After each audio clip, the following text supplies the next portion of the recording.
Tour du Limousin. À la base, tu n'étais pas dans la liste des partants. C'est toi qui n'avais pas prévu ou qu'est-ce qui a changé? Ouais, bah dis donc, étant donné que je n'ai pas participé au Tour de France, mon programme de fin de saison a été un petit peu modifié.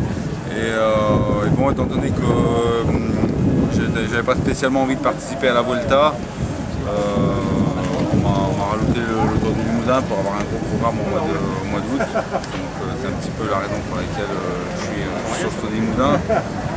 Et j'ai beaucoup couru là, depuis ma reprise fin juillet. J'ai fait le Tour des régions wallonnes, Paris-Corrèze, Tour de l'Ain, et puis donc là, le Limousin, dimanche Plouay, j'ai fait quelques critériums. C'est un programme assez rempli. Ouais, c'est un programme qui est dense. Et bon, hier ça allait pas trop mal, mais bon, les sensations sont coup-ci coup-ça, on va dire. C'est ça le Limousin. Le Limousin en plus c'est pas une course facile. Par le parcours, les routes qui rentrent pas trop. Aujourd'hui un long chrono qu'on n'a pas trop l'habitude de voir sur le Limousin d'ailleurs. Ça, c'est la nouveauté justement, t'en penses quoi de fait que le Tour du Limousin propose un chrono comme ça? Ouais, bah moi je trouve que c'est un petit peu dommage sur une course de 4 jours de faire un chrono de 45 bornes parce que bon, ce soir le classement général est plié, la course va être fermée les prochains jours. C'est un petit peu dommage parce que justement le Limousin c'est une course qui a la caractéristique de présenter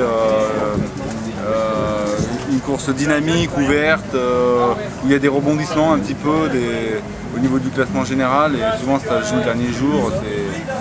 On va dire que c'est une course ouverte. Là, bon, le chrono, on a vu hier, les équipes ont d'ores et déjà travaillé pour leurs coureurs. Je pense à Saxo Bank avec Larson, et puis Sky qui ont travaillé pour leurs coureurs qui marchent bien sur le contre-la-montre. Donc ça a fermé la course déjà hier. Et bon, à partir de demain, ça va être un petit peu le même scénario. Je pense qu'il y a des équipes qui sont assez puissantes qui vont pouvoir contrôler les jours qui viennent. Ouais, donc pas de et bon, je pense que ça va fermer la course et je pense que c'est un petit peu dommage pour le spectacle. Ouais. Donc tu penses pas qu'il y a une chance de longue échappée sur les il y a peut-être des échappées qui vont aller au bout parce qu'il va y avoir des gros écarts. 45 bornes, il y a des coureurs qui vont se retrouver à 7 minutes au général.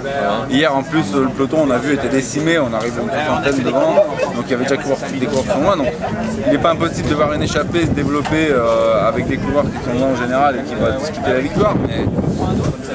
Mais bon, c'est dommage de ne pas avoir une bagarre pour le classement général dans les derniers jours également. C'est vrai que d'habitude c'était tous les jours qui changent. D'habitude c'est une course qui est indécise et qui reste ouverte jusqu'à la fin. Là, je pense que ce ne sera pas le cas.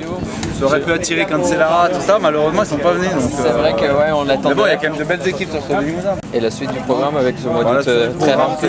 Plouay, puis après, on va dire assez tranquille, Tour du Doubs, 2 courses au Canada. Grand Prix Serumi en Italie là, et puis Tour de Vendée. Donc tu participes aux 2 nouvelles courses Pro Tour au Canada? Ouais, les 2 courses au Canada. Qu'est-ce que tu en penses ces 2 nouvelles courses? Ouais, bah moi j'ai jamais couru, donc après c'est aussi l'occasion d'aller au Canada, je suis jamais allé. Ça va, voyager un faut en petit peu. profiter. Voilà, exactement. Ouais.